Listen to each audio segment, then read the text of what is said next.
Money kept rolling in from every side.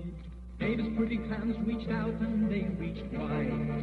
Now you may feel it should have been a voluntary cause. But that's not the point, my friends.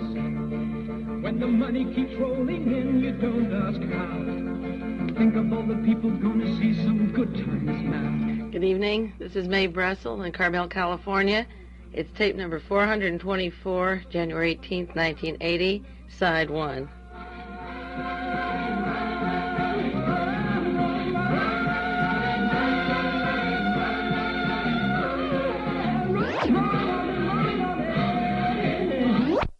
That song is called The Money Keeps Rolling In. It has to do with money that was put in the Swiss bank accounts of Eva Peron. Last week and the week before, I did tapes about Frank Turpel, George Kercola, and John Deutscher, 3 men that were arrested December the 24th in New York City at the Hilton Hotel. There's very little in the news. I'm going to be updating the terror on the right. One of the known assassins, John Deutscher, who works with silencers, assassination weapons, assassination teams, and is an acknowledged assassin of the highest level, was released. 2 men, Frank Turpel and George Kercola, were arrested and given a small amount, I think it was $100,000 each, bail put up for them or bond. And there's been a total news blackout. But we will be referring to these men constantly because they were a link to the Odessa, the international Nazi organization that has been going on ever since the end of World War II. They are proof positive that their organizations and front organizations work with the CIA, the Secret Service, Scotland Yard, and the law enforcement in the United States funding what is known as third world terrorism and violence. And I want to go into the definition of what third world is. Third world means Third Reich. There's a combination of art dealers, gun runners, and narcotics. And the danger now is that the judges, the district attorneys, the courts are totally in the control of these people, so they escape easily, and or they're murdered, the witnesses are murdered, and that the pattern of the justice system being perverted by murder that I've been watching all these years fits together like a hand in a glove. And these 2 men were just part of a worldwide organization. If you want to know, I suppose, what's going on in the Middle East, or my view of it, you almost have to hear the back tapes going on 7 or 8 years, because I was crying continuously. We are on the verge of World War III, and that's the only place we can be headed. And as the boats steam up and the restrictions go on and the isolation of Russia goes on, I don't think Japan or Germany or the United States would hesitate to try to make war. I think that the move into Afghanistan of the Soviet Union was to secure more borders for them, because once NATO insisted that we have atomic missiles aimed at the Soviet Union from 7 countries, and once Mr. Park was killed in Korea, and it made it possible to unite North and South Korea, and he was killed by our own CIA, and the Shah was out, I think that the Soviet Union had to make a move at this time from a position of stronger now than they will be 10 years from now, and it was very necessary that the CIA not continue to give Amin this money in Afghanistan, arming him with napalm and weapons, and they moved strategically there, which caught us by surprise. These major events don't just happen. The Soviet Union going into Afghanistan is a defensive move. If they took the whole Middle East, it would be a defensive move, not an aggressive move, because of the alignment of weapons and missiles and atomic proliferation that we're going to escalate. The Soviet Union warned us, don't stop the SALT agreements. We can't afford either of us to escalate the arms. The minute the paper was signed, it was photographed on television, and it was up to the Congress to vote. Our Congress decided that they would never go along with SALT, and I believe that the Soviet Union realizes that, and as I say, they're going to move forward now. Another point which I want to make, which is terribly important, is that people are expendable. They are unimportant. You may think you're important, but you don't matter. Your lives or your taxes and what you work for to give to these war makers is just a transitory thing. Right now they have all the money they need from gun running and from narcotics and from bank robberies and train robberies or whatever, they can take out of safe deposits. And there's enough gold and silver now to wage this total war against the Soviet Union, if that's what they want. But you and I are expendable. The name of the game is power, and it's profits, and it's vengeance, wanting to go in and grabbing Russia. And I don't think that there's much that's going to stop in the way. The church has always been a way of covering up or justifying the control of people. That's the third point I want to make.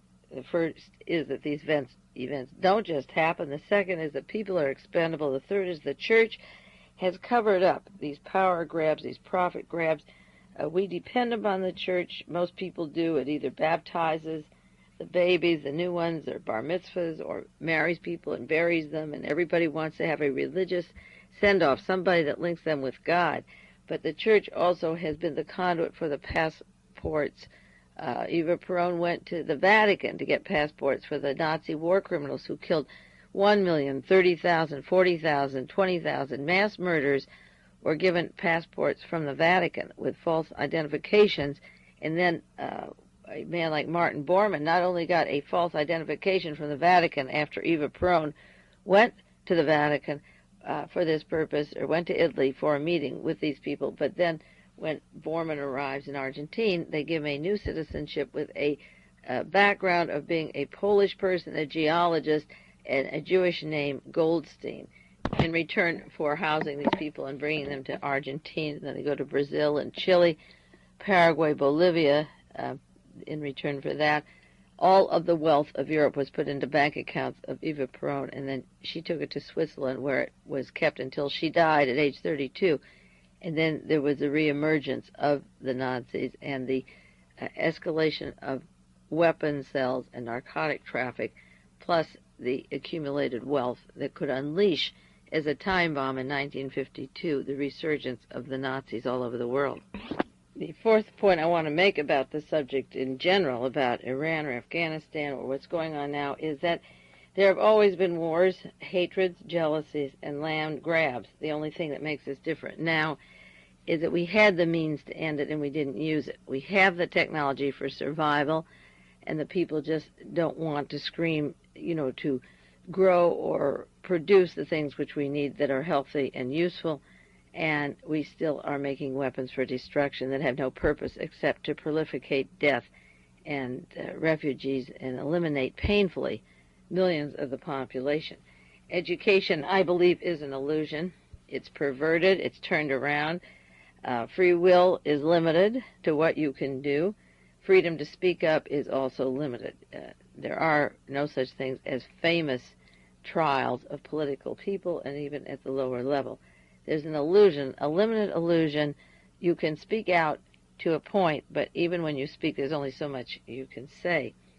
The major industries that control all these warfare mentalities are oil, weapons, narcotics, and health. Oil is your transportation. That's what gets it together, boats, planes, and trains. It moves the weapons, and it keeps the armies going. The satellites, the missiles, the guns and tanks, the chemicals, the germs, the hydrogen bombs, the atom bombs, and so forth. The ships, the planes, the weapons.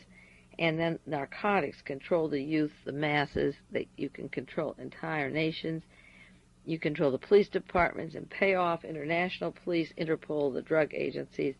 And then the money's used for smuggling and dealing and killing and controlling masses, because you can link political murders to drug deaths and drug contacts and so forth, and you can be drugged yourself to the point of submissiveness to these people who control.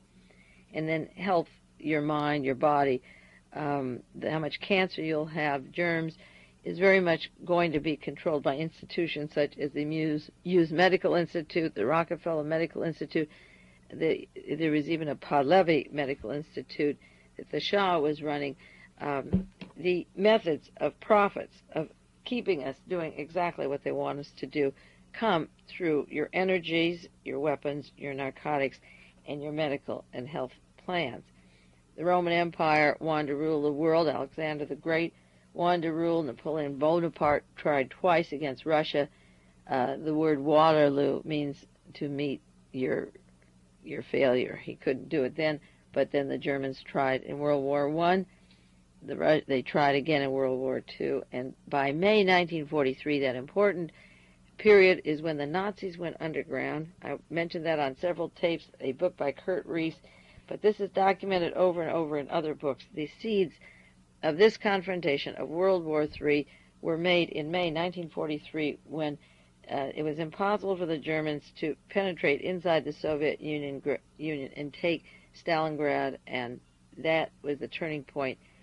They had to retrench Mr. Kaltenbrunner and Heinrich Himmler and so forth to go underground. The plans were for Martin Bormann to take all the artifacts, the gold, the silver, the dollars, the pounds, to Argentine, and as I say, he put it in the bank account name of Eva Duarte Peron, and she took it to Switzerland.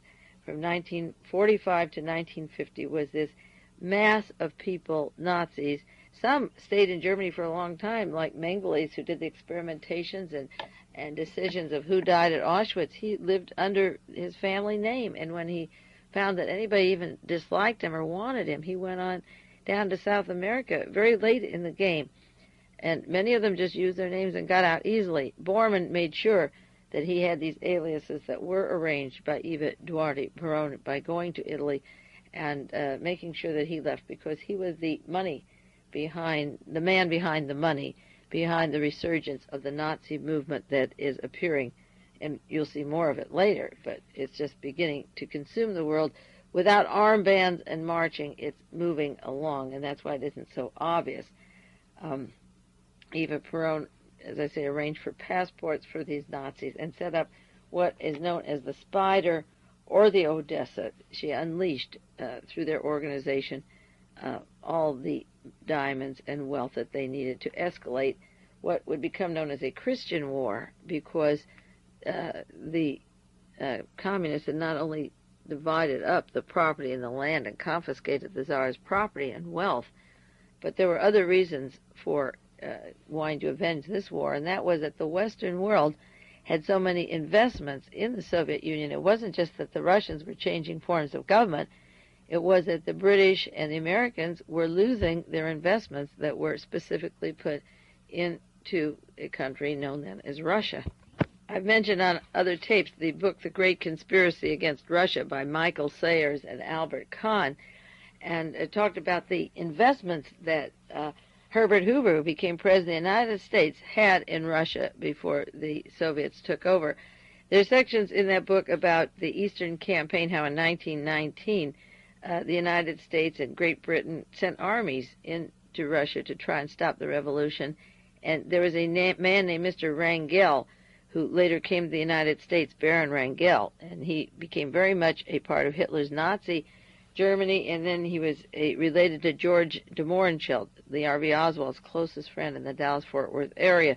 Wrangel was a long Nazi, Baron Wrangel. He left Poland. He had tried to fight with the Red Army when the revolution took place, and I've mentioned on other tapes how Herbert Hoover, an Englishman, an English geologist, well known on two continents, the United States and Great Britain, had put millions and millions of dollars into relief funds at the disposal of the Polish. There's $40 million of relief funds to keep the Polish army fighting the Soviet Union when they came to power. In the book The Great Conspiracy, it describes Siberia. It said it seemed that Siberia, with all its riches, was destined to fall in the hands of the Japanese.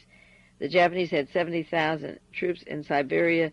The British, the United States, and the Japanese fought the Red Army, and hundreds and thousands and millions were killed. The price was tremendous for the Russians to hold on to the revolution. But there's also in this book what they call a chapter on the accounting, Chapter 7, that after the revolution took place, the Russians had lost 7 million men, women, and children from starvation and disease, that the government had lost $60 million, but the Allies in the United States and Great Britain had lost a great amount of money in fighting Russia, and they had investments. There was in the book The Great Conspiracy, the author said, what were the motives behind such a futile and costly undeclared war against Russia at the turn of the century when the revolution took place there, and the Great Britain and the United States were so anxious to keep the Red Army out of control in that country so far away. And the answer was that the white generals, the white Russians, were frankly fighting for restoration of their own Great Russia. They wanted landed estates, profits, and class privileges. But the main thing was that anti-Bolshevism was just a secondary role. It said there was northern Russian timber, there was coal, there was Siberian gold, Caucasian oil that was carried out. This was also pumped by companies in Europe that were dealing with this oil. It said there was a British plan for a trans-Caucasian federation. They wanted to seal off India from Russia. They wanted to make possible exclusive British domination of the oil fields in the Near East. The Japanese plan was conquest and colonization of Siberia. The French plan was to gain control in the Donets. That's where the coal was, and the Black Sea area. And the ambitious long-range German plan was to seize the Baltic states and the Ukraine. One of the very first acts of the Soviet government when they assumed power was to nationalize the economic trust of the Tsarist Empire. This is from the book The Great Conspiracy. The Russian mines, the mills, the factories, the railroads, the oil wells, the industrial enterprises, so that the Tsarist Empire, this is from this book, a quote, for all its outward show of wealth and power, was actually a semi-colony of the English-French, the Anglo-French, and the German financial interests. Just as Iran belonged to Russia and to the English-Iranian oil companies that took over all of the oil and the people in Iran, the Tsarist Empire was actually a bunch of investments of the English and French that had colonies and the German interests, and that what the Tsar had actually was involved with French financing, that there was a sum of 17,591,000,000 francs invested in Tsarist Russia. The Anglo-French interests controlled no less than 72% of Russian coal, iron, steel, and 50% of all Russian oil. There were several hundred million francs and pounds in dividends and profits and interest drawn from the labor of Russian workers and Russian peasants. We don't look at the Soviet Union as belonging to France, Germany, Russia, and Japan, but the intent was there in 1919, and nothing has happened that's any different since. They feel that their investments would still be flowing if they could take control of the country. The book, The Great Conspiracy, says that in 1918, combined British and French investments in Russia were, at that time, $1,600,000,000 sterling, or close to $8 billion at the time, and that Marshal Foch, when he talked about being opposed to peace with Russia and the French, they didn't mean a French democracy. They meant an exploitation of billions of dollars. This book goes into Royal Dutch Shell Company, whose Russian interests had included the Ural-Caspian Oil Company, the North Caucasian oil fields, the new Shibarev Petroleum Company, and other oil concerns. There were the British arms manufacturers, Metro Vickers, and the French, and the Schneider, Creusot, and the German Krupps, that sold the Tsar ammunitions, and this was an industry, and banking houses of Britain and France. The Hoers, the Barling brothers, Hambros, Credit Lyons, Societe Generale, Rothschild, Comptoir National, and so forth. All these interests wanted the Soviet Union, that huge mass of land, with all of its resources of gold and timber and coal and oil and the seas and ports, to be divided between France and England and Japan. And the oil in Baku was described as incomparable. Baku is greater than any oil city in the world, and oil is king and Baku is the throne. So the seeds of World War III were planted when the White Russian, the Tsarist, was kicked out, and the French and the English and the Royal Dutch Shell wanted their investments. They wanted to sell weapons back there. They wanted to take the oil, the coal, and the natural resources of Russia. And the Japanese had decided to divide up their interest in Siberia, wealthy Siberia. I did mention the financial holdings of Herbert Hoover alone were over $1 billion in property, 2,500,000 acres of land, 12 developed mines, 2 copper smelters, and by 1912 he had huge investments in the Tsar's regime. By 1909, rather, Herbert Hoover had Russian oil wells, and within 1 year he had 11 oil companies. So he would be a natural to become president of the United States and take money that was feeding the poor to arm these people that went to Germany, became they used Adolf Hitler as their front to be the avenger, to take back their investments in what is known as Russia now. So it isn't that the Russians were hard on their people or cruel or that they didn't have freedoms. The Russians were forced to tighten their belt because from the moment of the revolution they were being attacked by Great Britain, Japan, the Royal Dutch Shell, the Netherlands, and England for what they had there. Because they were so rich in resources, just as the continent of Africa is rich in resources, it becomes a battlefield and it's up for grabs. And the motives for the war are always clouded, but again, it's money and power and investments of pulling the oil, the forests, the coal, the diamonds, the gold, and ruling the world. It's been a goal of a few crazy people, and it just seems to continuously go on. The seeds of the war that is going on in your newspapers every day was planted in 1918, 1919, when the thought that Russia could take away these investments from countries in Europe and Asia so frightened them that they were determined to get back their investments and put themselves back on the throne with the same wealth and power they had before. Because of the escalation of the war taking place now and the arrest of those international terrorists that are linked to these Nazi connections that were formed after World War I was over with the Tsarists and the creation of the Nazi Party, I want to go into sections of a book which you all must read if you haven't read it already. And if you've read it once, read it again and read it very closely because I'll be referring to it many times. It's called Aftermath by Ladislas Farago. And he describes how he went searching for Martin Bormann, Hitler's right-hand man, who allegedly died May the 2nd, 1945, several days before Hitler was supposed to have died. But Farago did go to South America. And in telling the search for Martin Bormann, you get the way the network or the funding and the intent and the power and the money, the seeds that were planted for what is taking place today. And I think it's very important for me as a historian to share with you the seeds that were planted, and the daily news is plentiful, and we can put that together in the years to come, hopefully. But I want to share with you certain sections of the book about Aftermath and Martin Bormann.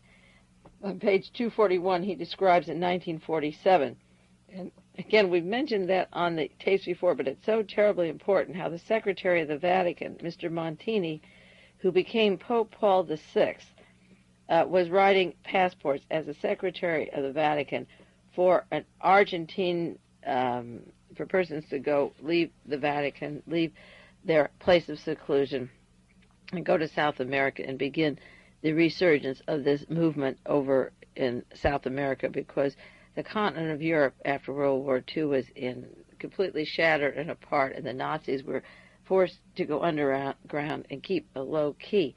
This is important because when Pope John Paul I was Pope for 30 days, he died, and there were cartoons in Rome about his being murdered and many discussions of it, and he was buried immediately. And the Pope John Paul II, the current Pope, has links to this international terrorist group, and his role at Auschwitz or with I.G. Farben or with Prince Bernhard are so carefully concealed, and he was the direct protege and inherited this chain of command of the Odessa from Montini and from the Vatican, which plays an important part in this story, and then links it to gun running, narcotics, and organized crime. And of course, Montini was in the OSS, which then became the CIA.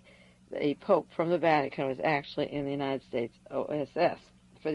He was in Italy, but it was a agency of the United States government, and he was a member of it.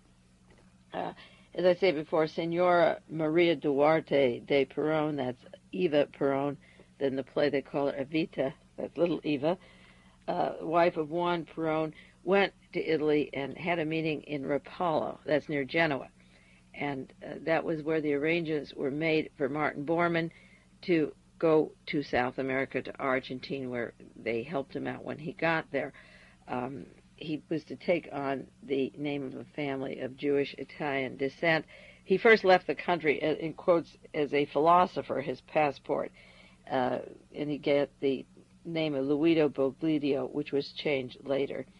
And July 10th, 1947, Signor Peron took 2 Italian generals and put pressure on the bishop to collaborate and conceal the identity of Martin Bormann.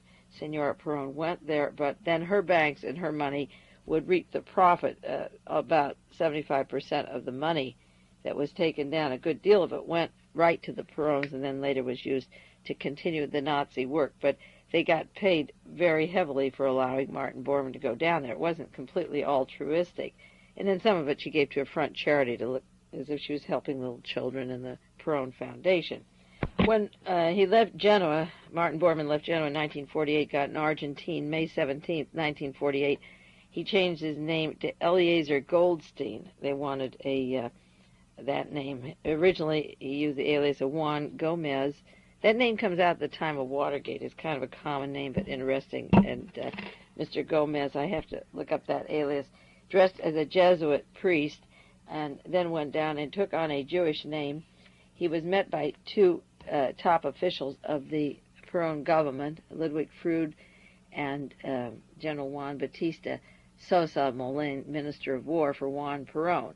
And then they discarded the Vatican passport and issued him a new one as a geologist. And then his background was supposed to be from Warsaw, Poland, incidentally.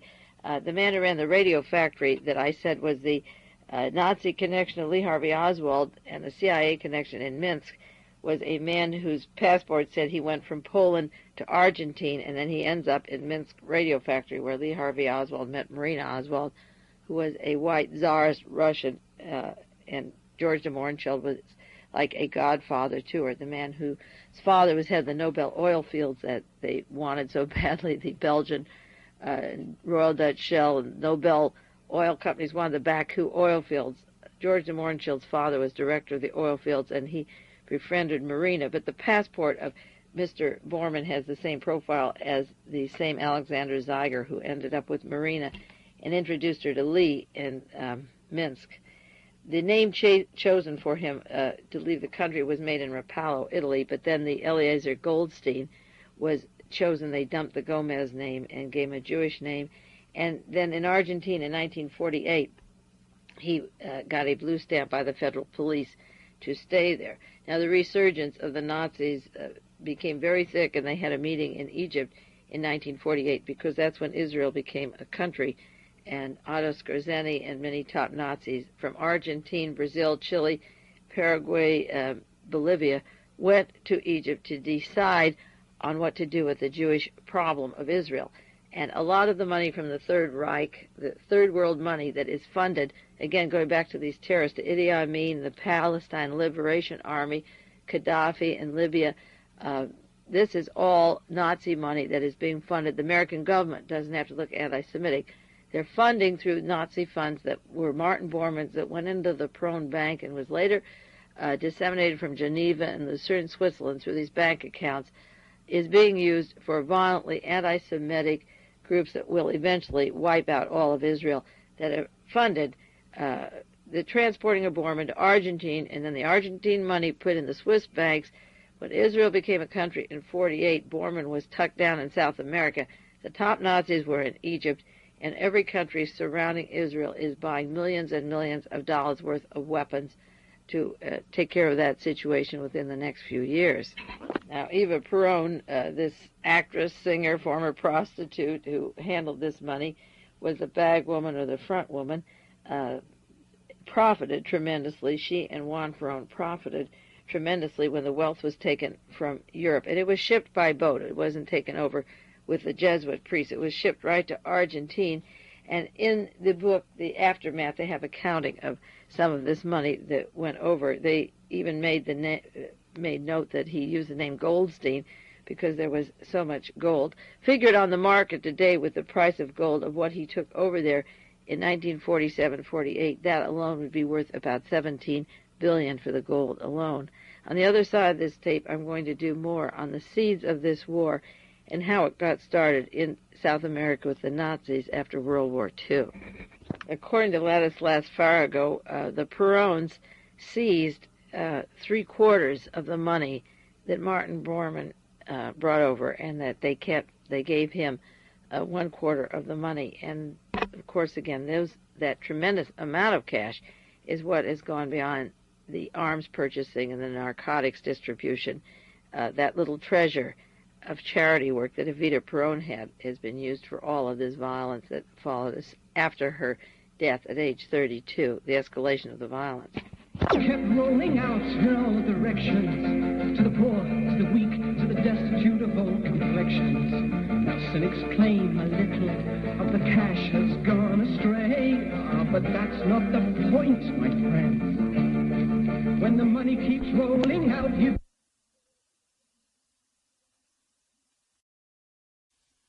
In the book Aftermath, there's a little sampling of the kind of wealth that Mr. Martin Bormann took to South America when he went down there in 1948. According to Farago, he says, in quotes, gold became the first agenda. How much could the Nazis keep? How much could Eva Peron keep? And they go into the figure of valued in 1948 of $800 million. In those days, it was valued at that price. You take each one of those dollars and multiply it by 2, and it's approximately $17 billion of gold that was sent down to South America that is somewhere today and very, very valuable and increasing in value. He took also diamonds, almost 5,000 carats of diamonds and other precious stones, and platinum in addition to the gold and sterlings, and 17 million U.S. dollars. In the Book of Records, I believe there's a story of the greatest bank robbery in the world, and that was when the Russians and the Americans went into Germany. There was no money in the banks. It had all been removed. So Mr. Bormann went down to South America. There also, on page 247 of the book Aftermath, it tells in 1946, and that's the important year when our National Security Council was being formed. That was an important year in American congressional history. But there was a Senator Santander who was investigating Nazi money. You notice his name isn't around anymore. It's not a household word. He was probably on to something by 1946 when the war was over 1 year. And they were investigating the Bormann treasure.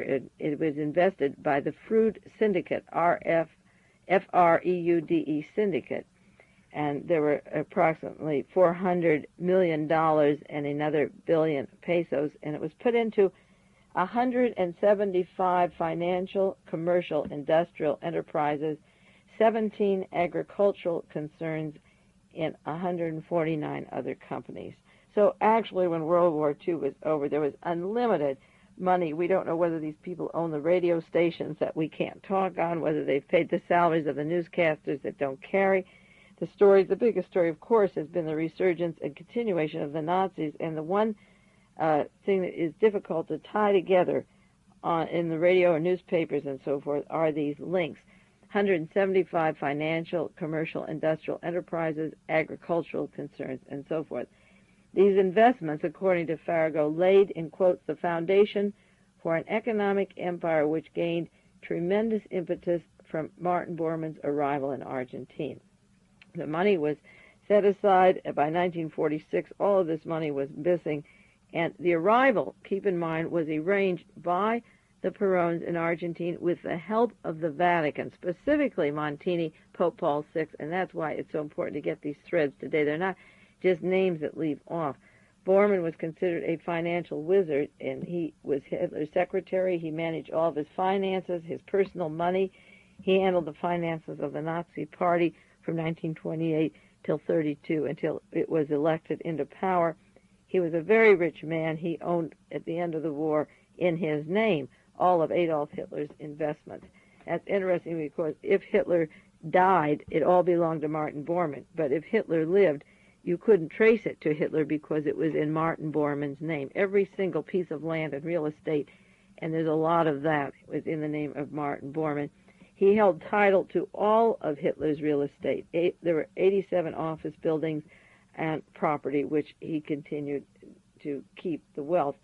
there was a man named Karl Winkler who was involved with these funds of Bormann's starting in 1943 when the Nazis went underground and they were making arrangements to fund them overseas and give them businesses and agencies and agricultural farms and so forth. And this Karl Winkler left Martin Bormann and was going to work for another man by the name of Mr. Schwartz. And as soon as he left Bormann, he was instantly killed. There was another Dr. von Hummel who vanished with Martin Bormann, and he gave himself up May 21st, 1946. That was exactly a year after the war, and he surrendered, and he had with him $5 million worth of coins that belonged to Hitler, and he returned them, and he was released by the Germans after the war. He gave himself up, turned in the $5 million that he was to take in coins, and then he returned to practice law in Germany. Hitler had a tremendous bounty of the war German industry squeezed from the industrialists and given a large fortune, which again was put in the hands of Bormann, and they could project this into the future and take the money when the industries were left for the armies that arrived, English, Dutch, French, American, whatever troops came in to Germany after the war. The bulk of the money had been removed and set aside as part of a post-war treasure. It was referred to as a Hitler bounty when Martin Bormann went into exile. Now, as soon as he got down to Argentina, he had held camp, according to Farago, and he was meeting with thousands of personalities of the Third Reich. And at that time, he was 48 years old. So he was a very young man, actually, with millions and millions and billions of dollars of gold and going into also the art treasures. But he assembled a whole new entourage, and he became the Fuhrer. They called him the Fuhrer in Argentina. A Colonel Rudel was there, whose name runs throughout the histories of Germany, Nazi Germany, and post-war Germany. Otto Skorzeny was there with him. That's the same Skorzeny I mentioned last week, who was a recipient of the great train robbery in Great Britain that continued to fund Skorzeny, whose idea was to set up the network of Nazis after World War II. Skorzeny and Rudel and all of them were not only in Argentina, but later with Mengeles, Dr. Mengeles down in Chile at Colonial Dignidad. That was recently exposed by Jack Anderson, and I've done tapes on Colonial Dignidad and the headquarters there. But Colonel Rudel, who was brought to the United States to our defense industries just recently, he was down there with Bormann and Otto Skorzeny, and they were holding meetings, thousands of personalities of the Third Reich, with the intent and unlimited money and headquarters and passports and ability to go back and forth to Germany to their old buddies and also travel all over South America and live with quite a bit of wealth and culture. Now, Farago describes a chapter in his book, Aftermath. It's called Contours of the Third World. And this gets back to these international terrorists that have been arrested, that are funding what we know traditionally as third world countries, which are violently anti-Semitic, that are arming for control and will combine with the major nations and be recognized by the major nations. It will just be a short time before this network of Nazism takes over. And what we think is the impoverished, the Sandinistas in Nicaragua, are just minute in comparison to the entire third world network. Now, he calls Farago, who's written 17 books, well-known books. He wrote Game of the Foxes and Patton and many other books, describes what the third world is actually the Third Reich. In his chapter, Contours of the Third World, you realize that it doesn't stand for the poor or the peasants or poverty. It stands for organized Minutemen, for gun running, narcotics traffic coming out of Colombia or Turkey, Afghanistan, Southeast Asia. What we think of as the impoverished countries are very heavily into dealing with the gun runners, the assassins, and the Nazi money that has been poured into them, and they're buying their narcotics for specific purposes and incorporating them into this network of dependency, economic and psychological dependency. Farago wrote, when he wrote his book, said that there's no strong leader appearing among these people, that they're diverse at this point. When he wrote Aftermath, that as of yet there was no main leader, even though Bormann was just 48 at the time. He wasn't going to surface as a physical leader. He just was responsible for allocating or distributing the funds that were taken from Germany. Aftermath was written in 1974. I would say that the strongest behind-the-scene leaders are the men I talk about all the time, Henry Kissinger, who I believe took a Jewish family, just as Martin Bormann took the name of Goldstein and a Jewish family from Poland, and Mr. Brzezinski and Pope John Paul II. I think if there were three leaders to World War III who were behind the Nazi money and the links of Martin Bormann to the worldwide Nazi organization, which links to Reverend Moon and the Christian organizations and the Christian cult movements and so forth, I would say that the three front men behind the Nazification of the world in the last 20 years, 30 years, are Henry Kissinger, Mr. Brzezinski, and Pope John Paul II. He was very active organizing in Poland as a cardinal, and now as the Pope. He's very effectual in barraging, attacking Russia, leaving off the human rights in all the other countries where people are being killed like flies, and taking a backseat. These are the front leaders. They're not the Fuhrers, but they're the fronts. Farago said South America was getting together more Germans than there were in Germany, and the sudden upsurgence of Nazism among fanatical youth began to appear at the time that Eichmann was arrested, kidnapped, and taken over to Israel for the trial. But the resurgence was beginning. Let's say Eva Peron met an early, untimely death. She'd been to the Vatican to see the Pope. She'd been to Spain to see Franco. She had been earlier to Italy to make arrangements for the Vatican to bring the man who was behind this massive money that would be used all over the world. Farago goes into the group in Chile, the ACHA, that bombed synagogues, community centers. The Chilean Nazis were very noticeable and celebrating on the streets at the time that Allende was murdered and Pinochet was put into power in 1973. And, of course, Richard Nixon had Henry Kissinger, a German, allegedly a Jew, that I believe, again, is a Nazi, helped put the Nazi administration back into power. There were a lot of Nazis in Chile at the time of Allende, even though he was more liberal than Pinochet. They were very visible, but when he was killed, they really came out and celebrated. In Uruguay, there are a large group of people that attack Jewish schools that have killed Jewish people there and bombed the Israeli ambassador's home and murdered a Jewish woman linked to the Eichmann kidnapping and so forth. In Brazil, the cemeteries are desecrated. There's demonstrations and vandalism. And, of course, in Chile, there's the Colonial Dignidad, the home and nesting place and recreation place of the Nazi organization down in Chile, where Peron and Otto Skorzeny and various Nazis and Menglis, as I say, can meet in quiet, afforded diplomats, and have a good place to get together. Skorzeny built up his own anti-communist group, aided by Arab community down in South America. As the gold price goes up, and I might briefly mention, as gold goes to $700 or $800 an ounce and goes on up to $1,000 or $2,000, a large amount of gold was taken, as I said earlier on this tape, to South America. Bormann was taken to see the Grand Mufti and the Nazi connections in the Middle East before he went to South America.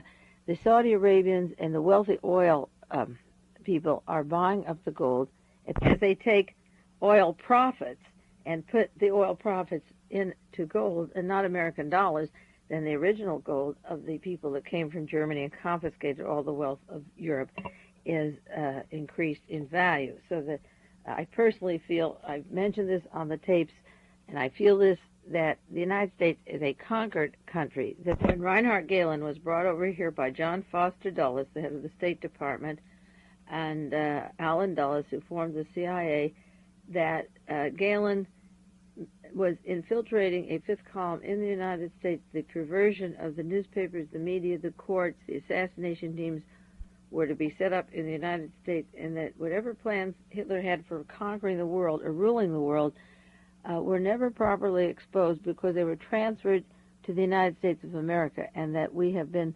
infiltrated, and with our own agreement, the people who could have stopped it never did. Going back to the book Aftermath, there are pages on that place, Colonial Dignidad. I've done 3 and more tapes on it, and I don't want to repeat those for you. But in 1963, according to Farago, is when the Nazis got their new strength. The important years were 1947, 48, when the money was taken by boats to South America, when Bormann arrived down there in 1952 when Evita Peron died and the money was released to the world Nazi organizations. And in 1963, according to Farago, is when the Nazis got new strength. Now that is when Nazis were involved in the killing of John Kennedy and have affected all of our elections ever since. That is how I became involved in the Nazi connections, was studying the Warren Report and the testimony of the witnesses and realizing the strong links of Lee Harvey Oswald to the Nazi community and the Central Intelligence Agency and Navy intelligence. A man named Franz Pfeiffer, P-F-E-I-F-F-E-R, was a man down in Argentina who began to track 10,000 or more Nazis in the year 1963. Even in 1968 had a Miss Nazi World, a beauty queen down in South America, contest.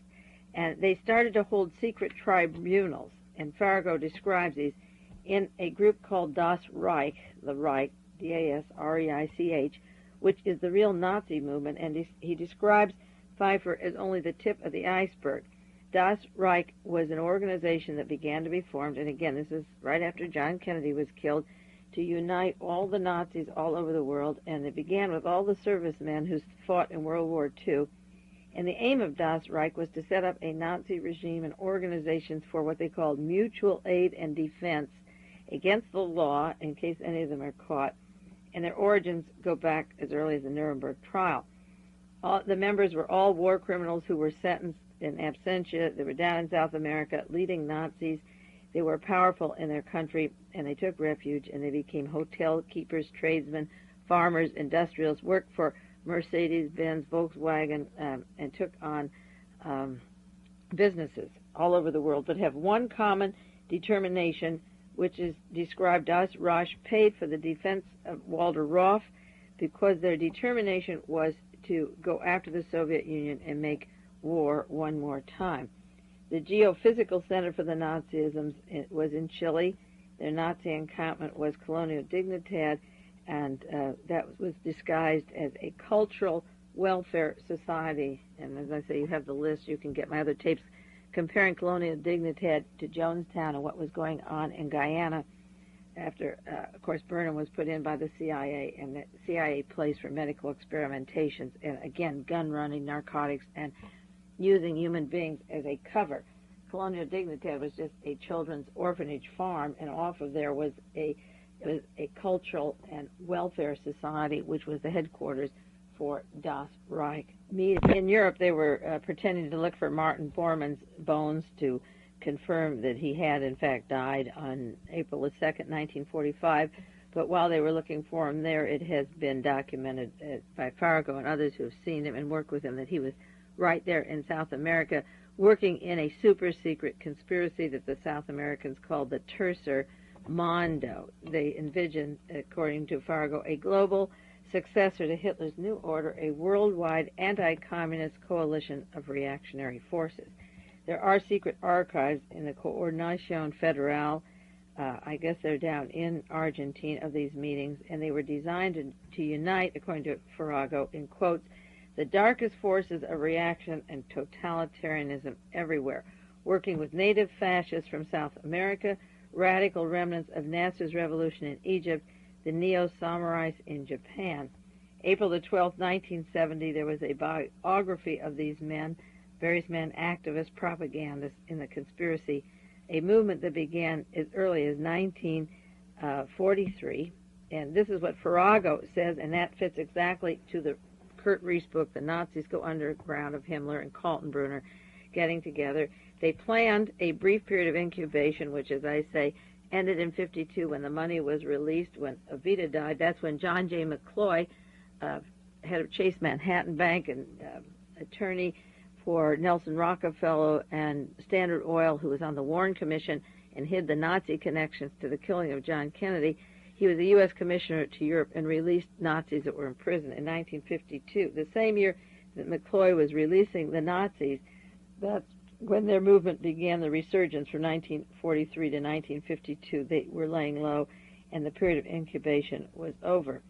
In 1969 in Argentina, there was a Congress of National Recuperation where the powers of South America and the chiefs of the National Socialist countries got together. The hierarchy of the Catholic Church was very much in collusion with this group. This is on page 443 of Aftermath, the role of the Catholic Church, and again that goes back to the current resurgence of what is going to take place in the next war and the Nazism, with the current Pope, a protege of the Pope Montini in 1970, who was part of this resurgence. By 1944, Juan Peron had been a charter member of the Nazi organization that was formed in 1943.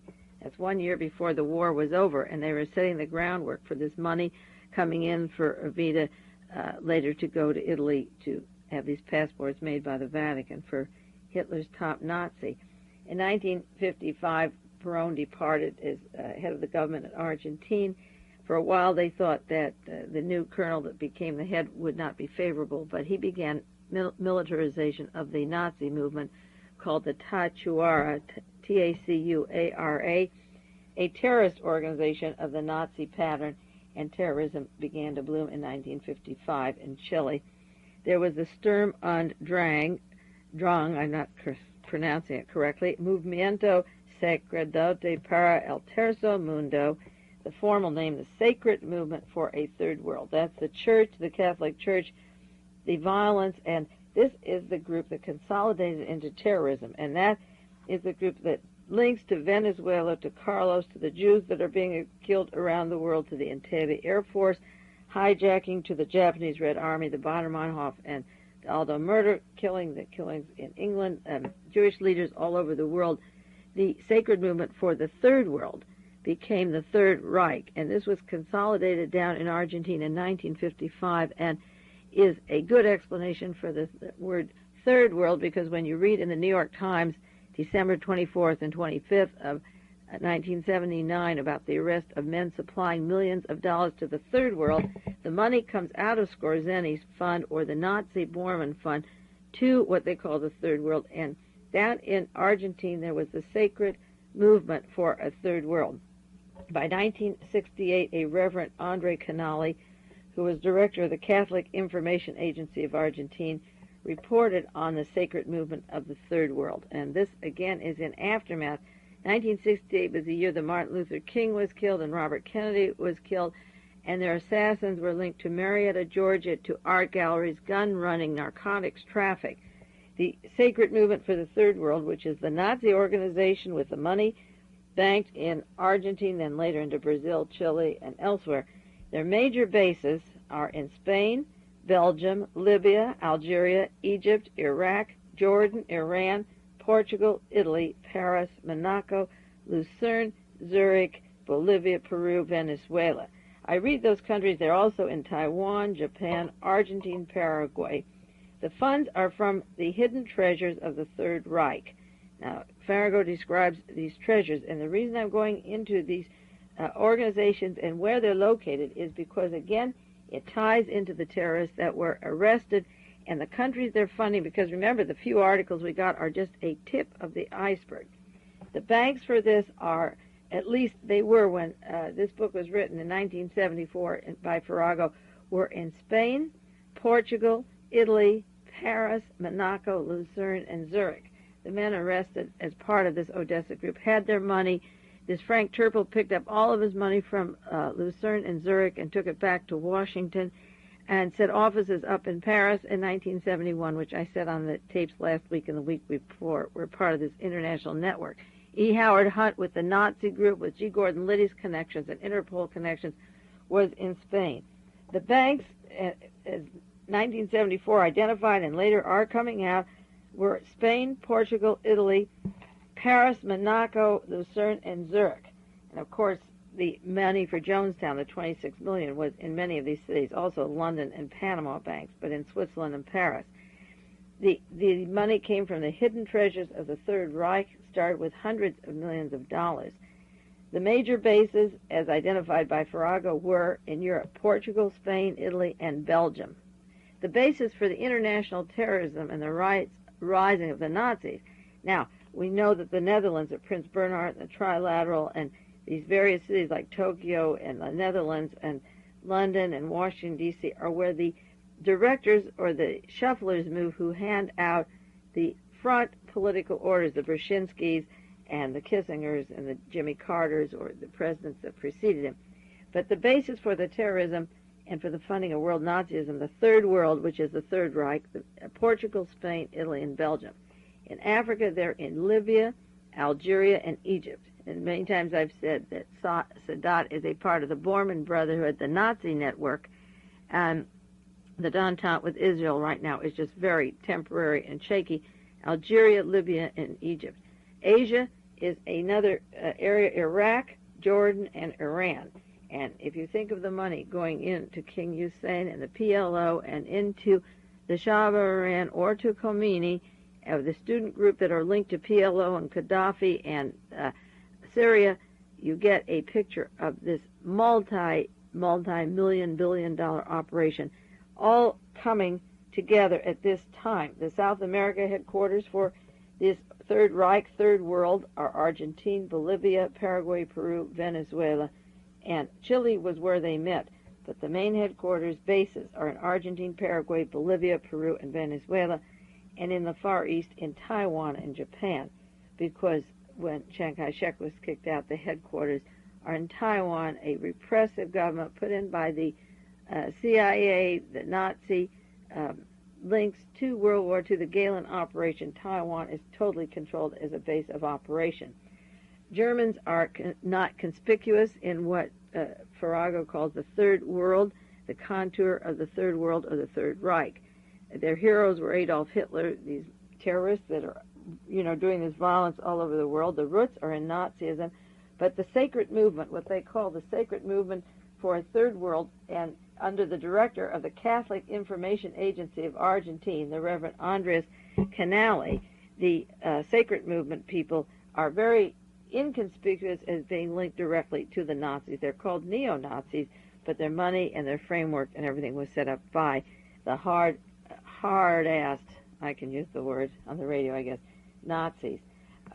Farago describes Colonel Rudel and Osco Skorzeny, who were symbols along with Bormann and Mengele and others to keep the faith, promote Nazism around the world. And Martin Bormann was the leader of this sacred movement. He was the most prominent Nazi alive. In 1968, he joined their leadership in South America and was active in the home of Colonel Guevara. He initiated a ceremony for them resembling the rites of the Masons, which the Nazis allegedly hated, and Bormann has been very much part of getting this operation going. In the remaining time of the tape, I want to talk about another book I got for a gift from a listener during the holidays called The Bormann Receipt. The Bormann Receipt has to do with millions and millions of dollars of paintings that were taken when the Nazis looted the various countries. They'd gone through France and Holland and Austria and various countries in Europe.